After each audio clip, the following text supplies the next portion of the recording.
तो आज हम लोग स्टार्ट करेंगे अपने पास हाइड्रोजन बॉन्डिंग से। तो आप हेडिंग डाल लीजिए, हाइड्रोजन बॉन्ड।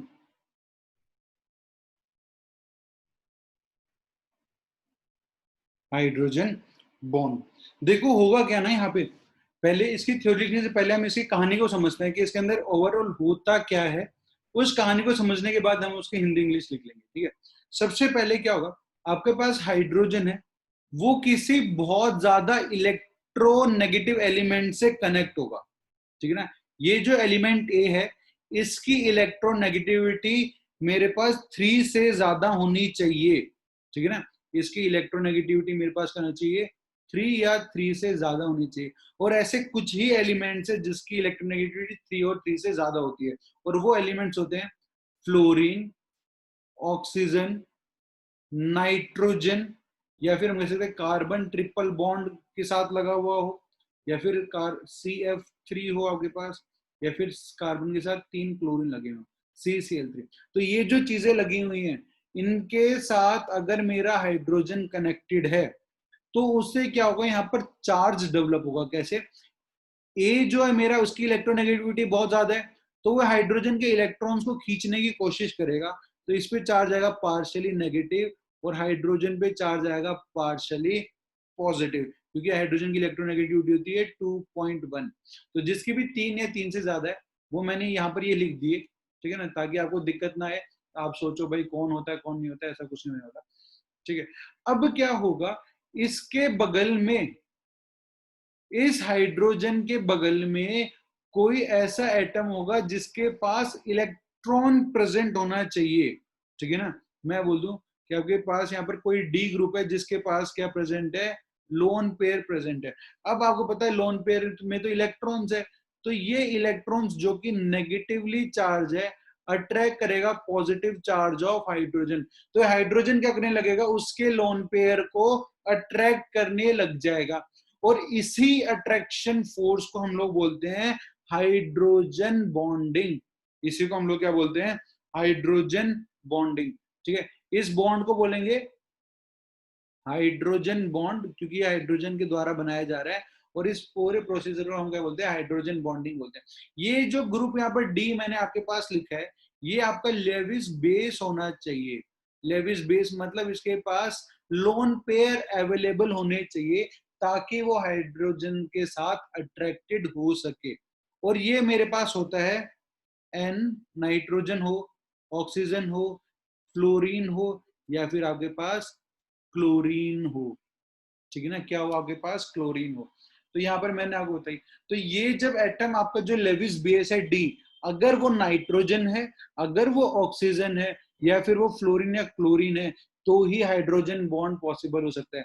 तो डी के अंदर तो आपके पास ये सब प्रेजेंट होने चाहिए, और ए ग्रुप आपके ये सब होने चाहिए, तो ही आपके पास क्या होगा, हाइड्रोजन बॉन्डिंग यहाँ पर पॉसिबल होगी, ठीक है ना। हाइड्रोजन बॉन्डिंग आपके पास तभी क्या हो सकती है, पॉसिबल हो सकती है।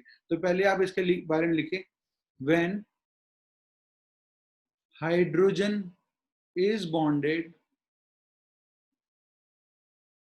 With more electronegative atom whose electronegativity is greater than or equal to 3, due to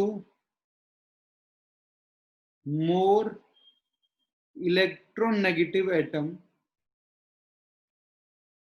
partial positive charge is generated in hydrogen, so hydrogen attract electron pair of adjacent non-bonded atom. Such type of attraction is called hydrogen bond. और hydrogen bond के लिए मैंने आपको लिखवाया था कि जो release energy होती है, दिस इज लेस देन और equals to 8 kilo joule. Less than equals to, यहां से इसको हटा दो, आप लिख लो, क्योंकि मुझे पता है वीक फोर्सेस के अंदर क्या होता है, 42 किलो जूल से कम होती है, तो इसकी वैल्यू जो होती है वो ग्रेटर देन और इक्वल्स टू 8 किलो जूल पर मोल होती है। बट ये कम होती है किससे, 42 से क्या होती है मेरे पास, कम होती है। तो देखो भाई, ध्यान से यहाँ पर समझने वाली बात है क्या, मेरे पास आपके पास जो हाइड्रोजन से कनेक्टेड है ये एटम, तो बहुत ज्यादा इलेक्ट्रोनेगेटिव होना चाहिए, क्योंकि जितना ज्यादा इलेक्ट्रोनेगेटिव ए होगा उतना ही ज्यादा हाइड्रोजन के इलेक्ट्रॉन्स को खींचेगा, और जितने ज्यादा इस हाइड्रोजन के इलेक्ट्रॉन को खींचेगा इस पे उतना ही ज्यादा क्या आएगा मेरे पास, पॉजिटिव चार्ज आता जाएगा। ठीक है, क्योंकि मुझे पता है भाई जितना ज्यादा चार्ज आएगा उतना ही ज्यादा फोर्स ऑफ अट्रैक्शन बढ़ेगी। अब ये जैसे इस हाइड्रोजन पे पॉजिटिव चार्ज आया, पार्शियल पॉजिटिव है ये क्या करेगा, जो भी नेगेटिव चार्ज होगा उसको अट्रैक्ट करना शुरू कर देगा, क्योंकि opposite charges attract each other. तो इसका डी से कोई भी रिलेशन नहीं था, हाइड्रोजन और इस डी एटम के बीच में कोई भी बॉन्ड प्रेजेंट नहीं था, इसलिए वो कैसा है मेरे पास, नॉन बॉन्डेड एटम है। किस कैसा है, नॉन बॉन्डेड एटम। तो ये क्या करेगा, अपने पॉजिटिव चार्ज से उसके लोन पेयर को अपनी तरफ खींचने लग जाएगा, अपोजिट चार्ज है तो एक दूसरे को अट्रैक्ट करें, और ये अपने इलेक्ट्रॉन को यहाँ खिंचवाता हुआ चला जाएगा, और दोनों के बीच में जो बॉन्ड बनता है इस बॉन्ड को बोलते हैं हाइड्रोजन बॉन्ड। इस बॉन्ड को क्या बोलते हैं, हाइड्रोजन बॉन्ड। ये सिर्फ एक अट्रैक्शन फोर्स है, ठीक है ना, असली में कोई बॉन्ड नहीं बनता, ये बस एक अट्रैक्शन फोर्स है बिटवीन द अपोजिट चार्ज। अब ध्यान से सुनो, लेविस बेस का नेचर होना चाहिए कि वो अपने इलेक्ट्रॉन को डोनेट कर सके या फिर अट्रैक्ट करवा सके, ठीक है ना। तो इसके अंदर किसका ऑर्डर आ जाएगा, नाइट्रोजन अच्छा डोनर होता है एज कंपेयर टू ऑक्सीजन, और ऑक्सीजन मेरा अच्छा डोनर होता है एज कंपेयर टू फ्लोरीन, ठीक है। क्यों, क्योंकि हमें ये पता है कि इलेक्ट्रोनेगेटिविटी मेरी नाइट्रोजन की कम होती है, तो इस इलेक्ट्रॉन पेयर को इतना टाइटली बॉन्डेड नहीं रखेगा, और ये इलेक्ट्रॉन पेयर आराम से क्या हो सकते हैं, अट्रैक्ट हो सकते हैं, ठीक है। तो आप ये चाहोगे कि भाई जो मेरा ल्यूविस बेस है वो अच्छे से अच्छा हो, मतलब वो इलेक्ट्रॉन पेयर को आसानी से डोनेट कर सके, ठीक है। और जो ये एलिमेंट ए है ये मेरा जितना ज्यादा इलेक्ट्रोनेगेटिव होगा उतना ही मेरा क्या है, बेनिफिट होने वाला है, ठीक है, उतना ही मेरा क्या होगा यहाँ पर फायदा होगा। चलो भाई, तो मैं आपको कुछ एलिमेंट्स हैं जिनकी इलेक्ट्रोनेगेटिविटी यहाँ लिखवा देता हूँ, हो सकता है आपके भविष्य में वो आपके बहुत ज्यादा काम आ जाए, ठीक है ली ना, लिथियम क्या के, beryllium, boron, carbon, nitrogen, oxygen, fluorine, ठीक है। यहाँ पर आते हैं तो मेरा जाएगा magnesium, aluminium, silicon, fluorine, sulphur, phosphorus यहाँ पे, सल्फर और क्लोरीन। फिर इसके नीचे मेरे पास ब्रोमीन और आयोडीन, ठीक है ना, ब्रोमीन और आयोडीन। जब मैं इनकी वैल्यूज लिखूंगा तो हाइड्रोजन की इलेक्ट्रोनेगेटिविटी है 2.1, और इसकी होती है मेरे पास, फ्लोरीन की देखो 4 होती है, फ्लोर 4 से 0.5 कम कर दो तो इसकी, ठीक है, तो ये हो जाती है मेरे पास 3.5, इससे 0.5 कम कर दो 3 इसकी, इसकी 0.5 कम कर दो 2.5 इसकी, इससे 0.5 कम कर दो तो 2 इसकी, 0.5 कम कर दो तो 1.5 इसकी, और 0.5 कम कर दो तो इसकी 1 आ जाती है, ठीक है। मेरे पास इसकी वैल्यू यहाँ से आ गई। आगे बात करूं, जब ऊपर से नीचे आऊंगा तो मुझे पता है डाउन द ग्रुप मेरी इलेक्ट्रोनेगेटिविटी कम होती जाती है, तो ये वैल्यू होती है 0.9, ठीक है। यहाँ पर मैं देखूं तो फ्लोरीन की होती है 2.9, फिर ये होती है 2.6, 2.1, 1.8, ठीक है, फिर ये होती है 1.5 और ये होती है 1.2। कोई पूछे थोड़ा ध्यान रखना, हाँ बिल्कुल भाई आपको ध्यान रखना ही है, क्योंकि कहीं ना कहीं भाई आपके अवश्य काम आती ही रहेगी। ये 2.8 होता है और ये होती है मेरे पास 2.6। ठीक है, अब देखो फॉस्फोरस की भी 2.1 लिखी हुई है और हाइड्रोजन की भी 2.51 रखी हुई है। बट अगर मेरे पास फॉस्फोरस हाइड्रोजन के साथ बॉन्ड बनाएगा तो फॉस्फोरस आपका एक नॉन मेटल होता है, ठीक है ना, और ये कैसा आपके एक मेटल की तरह काम करता है। इस पे आपका पार्शियल पॉजिटिव चार्ज आ जाएगा और फॉस्फोरस पे क्या आ जाएगा, पार्शियली नेगेटिव चार्ज आ जाएगा। ठीक है, तो इस चीज को आपको ध्यान रखना है। अगर आपसे फॉस्फोरस और हाइड्रोजन में कंपैरिजन करा दिया गया तो आप देखोगे यार दोनों की वैल्यू तो 2.1 है, बट यहाँ पर जो चीज आपको ध्यान रखनी है वो ये है कि भाई मेरे पास फॉस्फोरस की इलेक्ट्रोनेगेटिविटी, फिर हम हाइड्रोजन से उसको ज्यादा मानेंगे। ठीक है, क्या करेंगे, ज्यादा मानेंगे। ठीक है, ये चीज आपने लिख ली। ठीक है, तो ये कराने से पहले मैं आपको कुछ लेविस बेस नेचर के बारे में हम लोग बात कर लेते हैं। ठीक है, क्योंकि आपको पता होना चाहिए जितना अच्छा डोनर होगा उतना ही स्ट्रॉन्ग मेरे पास हाइड्रोजन बॉन्डिंग बनने वाली है, क्योंकि डी मेरा क्या करेगा, लोन पेयर को डोनेट कर रहा है और हाइड्रोजन क्या करेगा, उसको अट्रैक्ट करेगा। तो डी की लोन पेयर को देने की क्षमता अच्छी होनी चाहिए, मतलब ये लेविस बेस मेरा अच्छा होना चाहिए। जितना अच्छा मेरे पास लेविस बेस होगा उतने ही आसानी से लोन पेयर को डोनेट करेगा। डोनेट करेगा मतलब अपने इलेक्ट्रॉन पेयर को अट्रैक्ट करवा पाएगा हाइड्रोजन से, और हाइड्रोजन से जितना ज्यादा अट्रैक्ट करवाएगा उतना ही स्ट्रॉन्ग मेरे पास यहाँ पर क्या बनने वाला है, फिर बॉन्ड बन जाएगा। ठीक है, तो उससे पहले मैं आपको यहाँ पर ऑर्डर लिखवा देता हूँ। चाहे मैं पहले आपको लेविस एसिड और यहाँ पर मैं लेविस बेस के बारे में इनका ऑर्डर लिखवा देता हूँ। ठीक है, लेविस एसिड कौन होते हैं, जो इलेक्ट्रॉन पेयर को एक्सेप्ट करते हैं, ठीक है ना, इलेक्ट्रॉन पेयर को गेन करते हैं, और जो इलेक्ट्रॉन जिसके पास लोन पेयर हो उसको डोनेट करे उसे हम क्या बोलते हैं, लेविस बेस। ये लोन पेयर डोनर होते हैं और ये क्या होते हैं, मेरे पास एक्सेप्टर होते हैं। ठीक है, तो जो मेरे पास इसके एसिडिक स्ट्रेंथ का ऑर्डर आता है ये मेरे पास डायरेक्टली प्रोपोर्शनल होता है इलेक्ट्रोनेगेटिविटी के। ठीक है ना, कब, जब हम लोग एक पीरियड में बात कर रहे होते हैं, एंड डायरेक्टली प्रोपोर्शनल होता है मेरे पास ये किसके, साइज के। कब, जब हम लोग एक ग्रुप में बात कर रहे हैं। अगर आपको ग्रुप के एलिमेंट गिवन है तब तो आप साइज देखोगे, और आपको पीरियड के एलिमेंट गिवन है तब आप क्या देखोगे, इनकी इलेक्ट्रोनेगेटिविटी को देखोगे। ठीक है, और acidic strength is directly proportional to percentage S character, कि अगर आपको सिमिलर एटम्स गिवन होंगे, if similar atoms are given.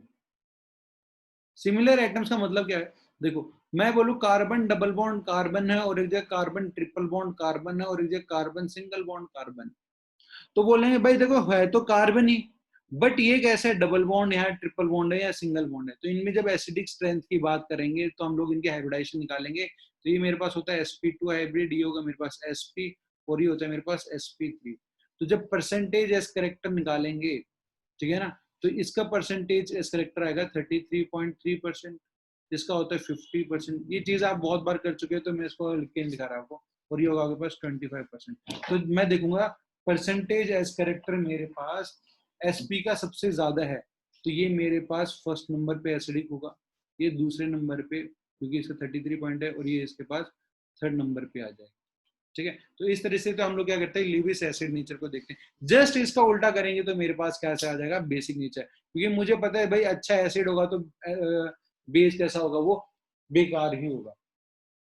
ठीक है, तो बेसिक नेचर की बात करें तो this is inversely proportional to electronegativity periods के अंदर, inversely proportional to size group के अंदर, and inversely proportional to percentage S character for similar atoms.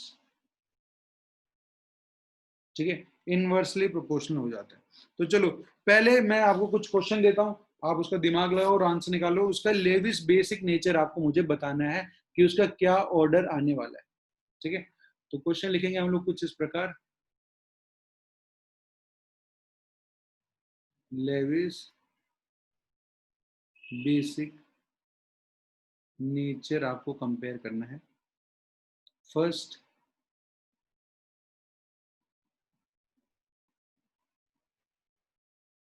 Between fluorine F minus Cl minus Br minus और I minus, ठीक है। Second question, carbon, nitrogen, oxygen और between fluorine.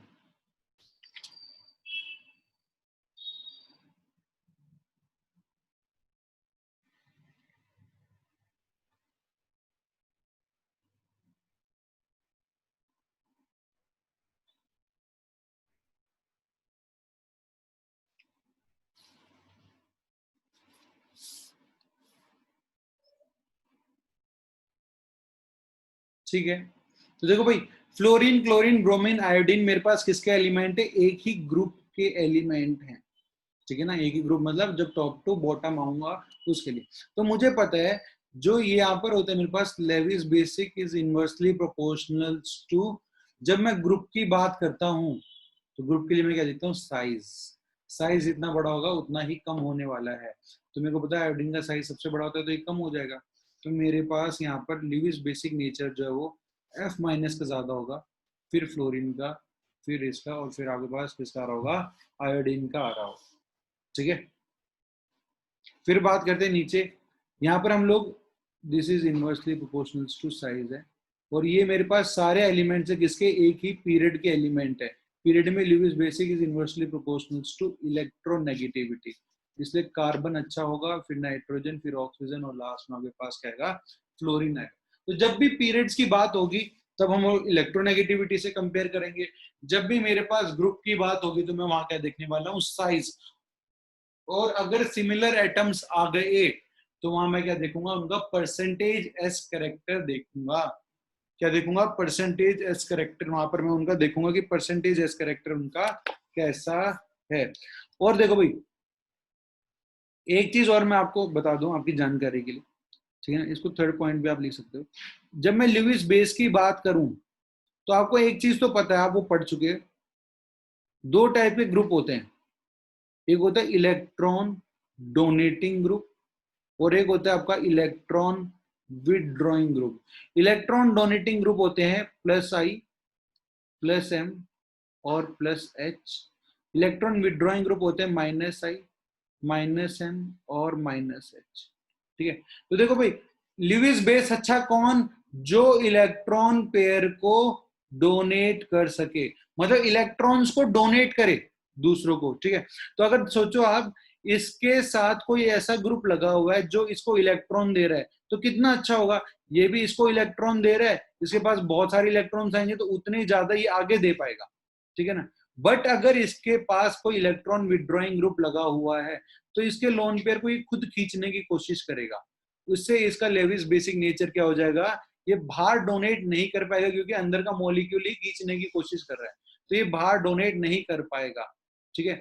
तो अगर आपके पास electron donating group लगे हुए हैं तो जितने ज्यादा इलेक्ट्रॉन डोनेटिंग ग्रुप होंगे, लिविस बेसिक नेचर मेरे पास उतना ही अच्छा होता जाता है। तो आप कह सकते हो भाई प्लस आई हो या प्लस एम लग रहा हो या फिर प्लस एच लग रहा हो, मतलब इंडक्टिव इफेक्ट हो, मीजोमेरिक हो जिसे रेजोनेंस कहते हैं, हाइपर कॉन्जुगेशन हो, तो अगर ये तीनों लगे हुए हैं तो आपके पास लिविस बेसिक नेचर क्या करता है?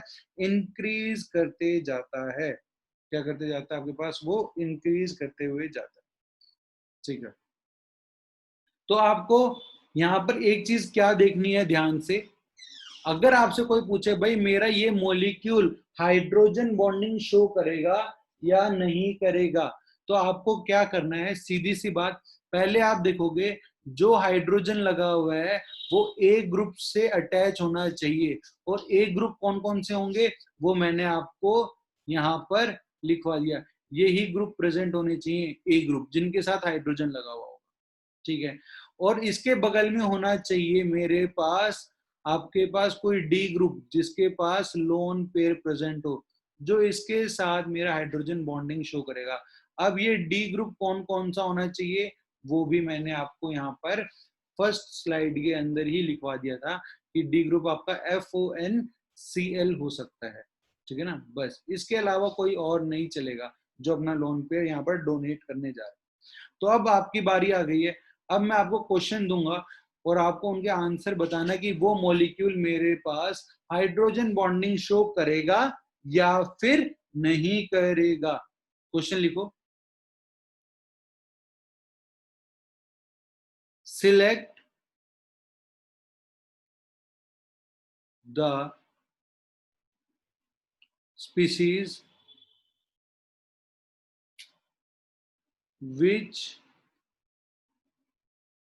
form pure hydrogen bond, ठीक है ना।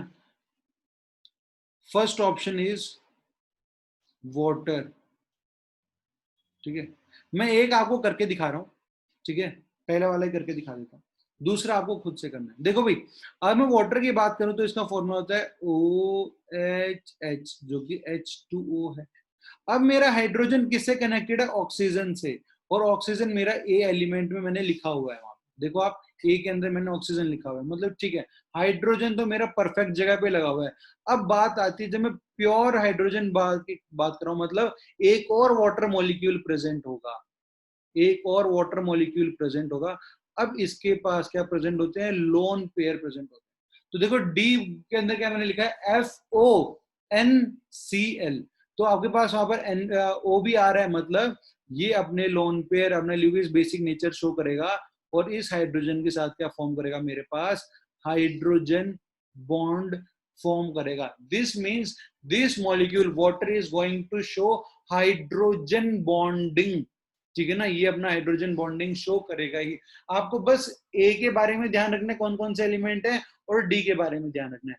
आपका हाइड्रोजन ए से कनेक्ट होना चाहिए और लोन पेयर आने चाहिए कहां से? डी से। बस इसके अलावा कुछ दिमाग लगाने की जरूरत नहीं।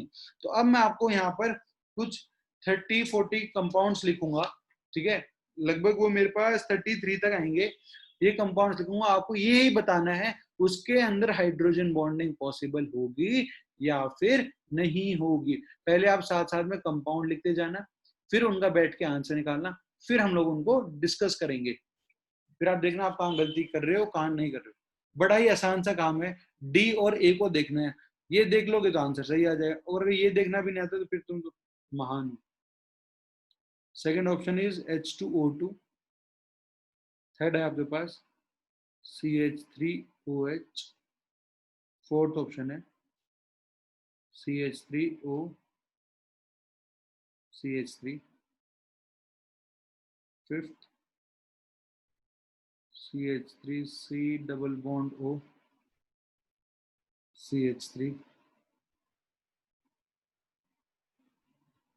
Sixth CH3C double bond O OCH3।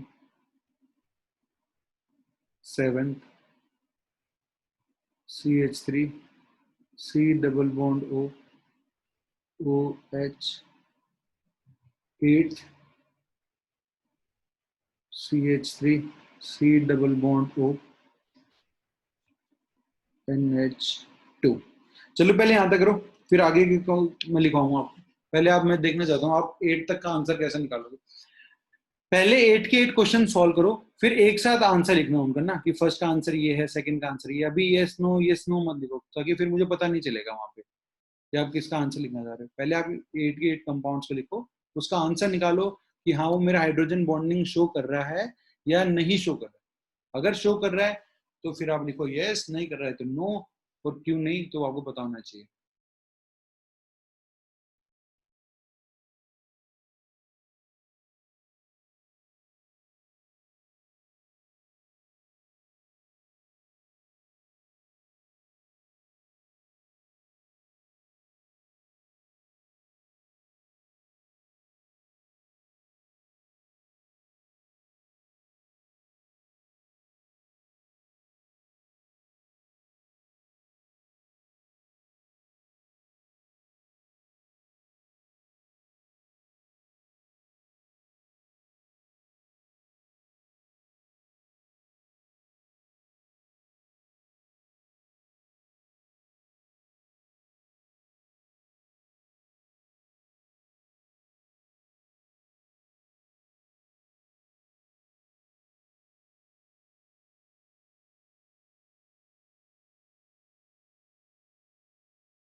कुछ नहीं करना, बस आपको हाइड्रोजन के साथ देखो आपका ए ग्रुप प्रेजेंट है या नहीं, और वो ए ग्रुप कौन सा होना चाहिए, ये देखो यहाँ पर ये लिखा हुआ है ए ग्रुप के साथ, जो ब्रैकेट में लिखे हुए हैं आपको यही होने चाहिए बस वो।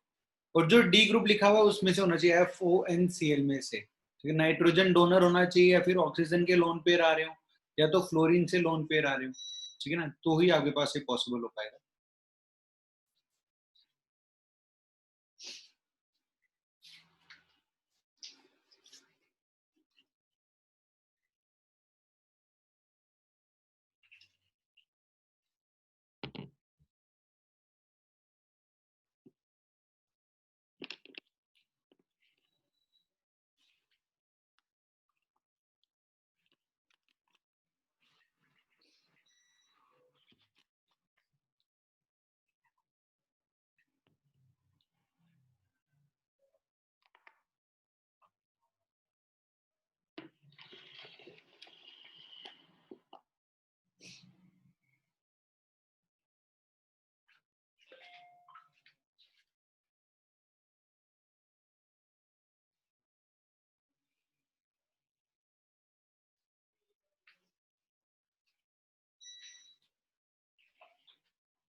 फर्स्ट वाला कर ही दिया था, सेकंड वाला ओम का ठीक है, थर्ड वाला मॉलिक्यूल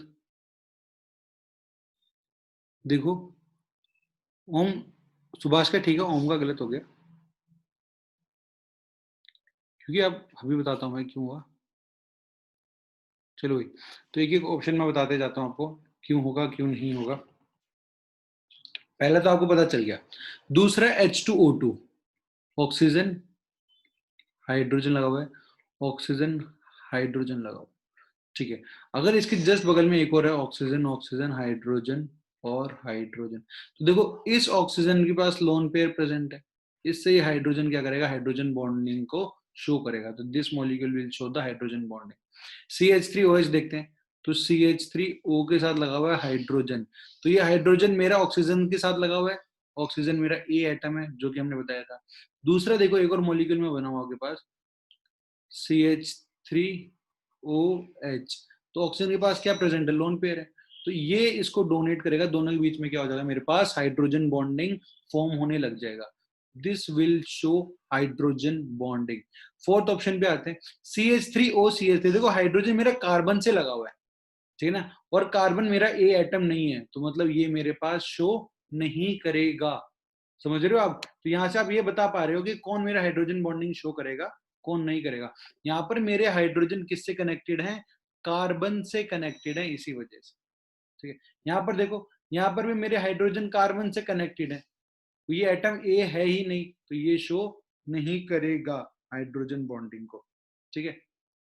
यहाँ पर आ जाओ, हम लोग जब इसकी बात करेंगे यहाँ पे, तो आपको एक चीज दिखाई दे रही है कि भाई ऑक्सीजन ये सब तो ठीक है, बट मेरे पास जो ये है हाइड्रोजन, ये किससे कंबाइन कर रहे हैं, मेरे पास सिंपल कार्बन से कंबाइन कर रहे हैं, तो ये भी हाइड्रोजन बॉन्डिंग को शो नहीं करेगा, ये कंपाउंड करेगा। क्यों? क्योंकि यहाँ पर ये जो हाइड्रोजन प्रेजेंट है ये ऑक्सीजन के साथ कंबाइन कर रहा है। तो अगर मैं एक और मॉलिक्यूल बना दूं ऐसा ही CH3 C double bond O OH। तो इसके लोन पेयर इसके साथ क्या करेंगे, हाइड्रोजन बॉन्डिंग शो कर सकते हैं। यहाँ पर हाइड्रोजन मेरा नाइट्रोजन के साथ प्रेजेंट है, तो नाइट्रोजन मेरा एटम ए है, तो ये मेरे पास क्या कर पाएगा, हाइड्रोजन बॉन्डिंग को शो कर सकता है। क्योंकि अगर मैं सिमिलर एटम बनाऊं CH3 C double bond O NH2, nitrogen के पास लोन पेयर है, ये लोन पेयर से हाइड्रोजन को क्या करेगा, अट्रैक्ट करेगा, और इसी तरीके से अपने पास क्या करेगा, हाइड्रोजन बॉन्डिंग को शो करेगा। यहाँ से वो क्या कर सकता है, अपना हाइड्रोजन बॉन्डिंग को शो कर सकता है। ठीक है, इसी तरीके से कुछ क्वेश्चंस है जो मैं आपको भी ग्रुप में भेजने वाला हूँ, आप उन क्वेश्चंस को सॉल्व करना, ठीक है, और उसका आंसर फाइंड आउट करने की कोशिश करना। ठीक है,